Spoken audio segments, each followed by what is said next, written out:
আমি একটা কোনায় দাঁড়িয়ে দেখছিলাম দুটি ছেলে গেরুয়া বসন পরে মন্দিরের সিঁড়ি দিয়ে উপরে উঠছিল। এত মন দিয়ে আমি কাউকে সিঁড়ি স্নেহ করতে দেখিনি। এত ভালোবাসা দিয়েও আমি কাউকে সিঁড়ি থেকে ধুলো তুলতে দেখিনি। সিঁড়ি না, যেন জননীর ত্বক থেকে ধুলো তুলছিল।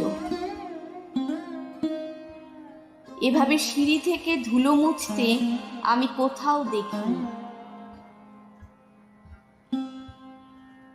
স্থিতপ্রজ্ঞ মহারাজকে জিজ্ঞেস করলাম, ছেলে দুটিকে?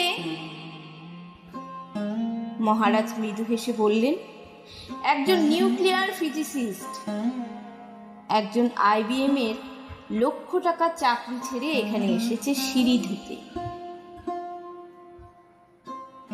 যে সিঁড়ি দিয়ে মানুষ ওপরে উঠবে তা যেন পরিষ্কার হয়। মহারাজ চলে গেছেন, সন্ধ্যা নেমে আসছে গঙ্গায়, আমার ভেতরেও নামছে সন্ধ্যা। সারা পৃথিবীতে এত সিঁড়ি, সিঁড়িতে সিঁড়িতে এত দাগ, এত ধুলো, এত অপমান।